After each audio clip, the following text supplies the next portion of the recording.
If you'll indulge me in a moment of poetry, Rudyard Kipling wrote, "I had 6 faithful serving men, they taught me all I knew.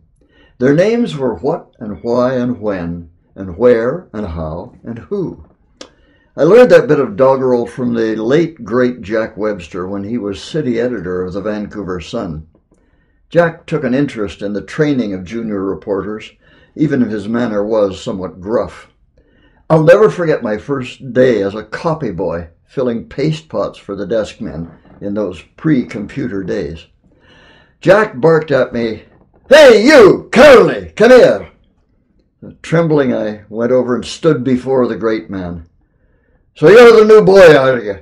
"Yes, sir." "Well, for Christ's sakes, look alive and act intelligent." And those were the only words he spoke to me for the next 2 weeks. But later, while we were together in a car on an early morning stakeout assignment, trying to get an interview and a picture before the police arrived, Jack taught me the Kipling verse. It was, he said, a reporter's formula for ensuring comprehensive coverage in any news story. "However," he said, "there's one more question you should always ask. And that is, how do you know that?" It's a very useful reminder in these days when journalists, no less than their sources, often pontificate with platitudes of political correctness.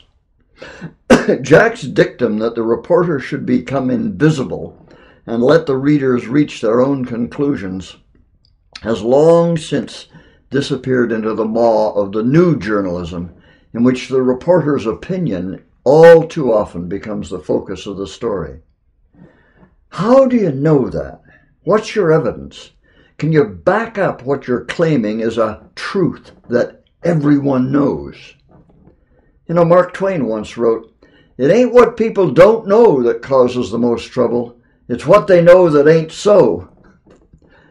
That's why it's good from time to ask, ourselves as well as others, how do you know that? For example, this year's weird winter, balmy in central Canada, bone-chilling cold and wet on the west coast, has revived alarms about global warming. Yet the satellite data show that the global temperature overall has scarcely budged in 50 years. Yes, ice is melting in the Arctic, but the ice pack is growing on the other pole in Antarctica.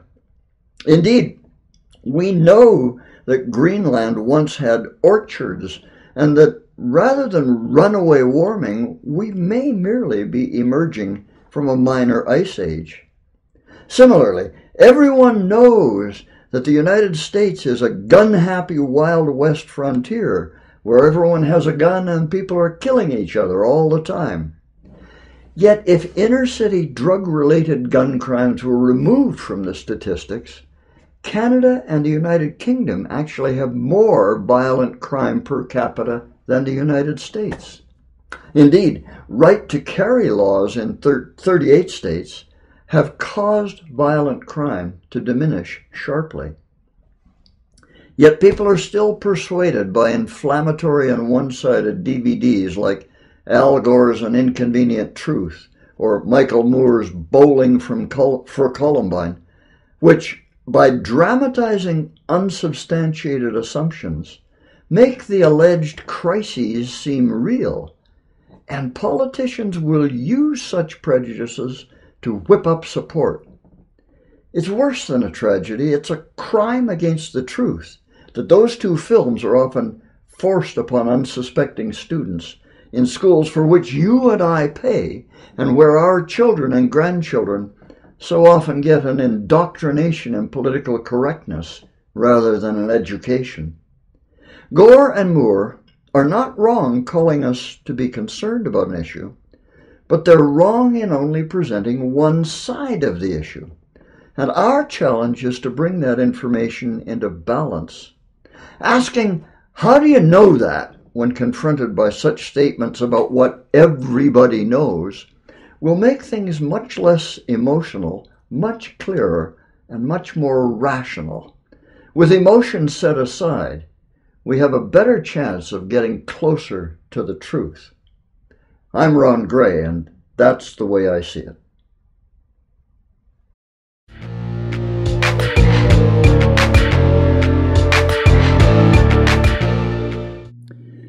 want to talk about evolution and homosexuality. At a recent Vancouver School Board meeting, one of the trustees who had objected to a teaching resource that exposed students to pornography was castigated by a sweet young co-ed who asked him, "Do you believe in evolution?" The tactic was pathetically naked. She was trying to label him as a knuckle-dragging religious fundamentalist if he didn't believe in evolution. The implication was that such people have no role in education. But her tactic actually served to reveal the deficiencies of the education system she was trying to defend. Because Darwinian evolution hasn't had a leg to stand on for decades, and yet it's still being taught as an alleged scientific fact in BC's public schools. The reason is apparent. If naturalistic evolution can't be defended, creation is the only alternative. Intelligent design of something like that. The militant secularists who have captured public education in BC won't allow God anywhere near what they regard as their schools. In the late 80s and the early 90s, Professor Philip Johnson, who has taught law at the University of California, Berkeley for 3 decades, decided to subject the alleged evidence for evolution to the forensic standards of evidence that are used in a court. The result was that he found that none of it could be admitted. That resulted in his book, Darwin on Trial. The militant secularists who have captured public education and use it to brainwash captive students were outraged. So Professor Johnson provided them with a catechism of explanatory logic in his follow-up book, Reason in the Balance. He not only pointed out the logical fallacies in every assumption of Darwinian evolution, he cited several evolutionists whose peers regard them as expert. One was Dr. Colin Patterson, who was then the director of the British Museum of Natural History. He's a well-known and highly respected evolutionist. Dr. Patterson had written a book about evolution, but although his museum has more than 7 million fossils, he couldn't cite one transitional specimen. When a reader wrote to Dr. Patterson to ask him why, he answered, "I fully agree with your comments about the lack of direct illustration of evolutionary transitions. If I knew of any, fossils or living, I would certainly have included it. I will lay it on the line. There is not one such fossil for which one might make a watertight statement."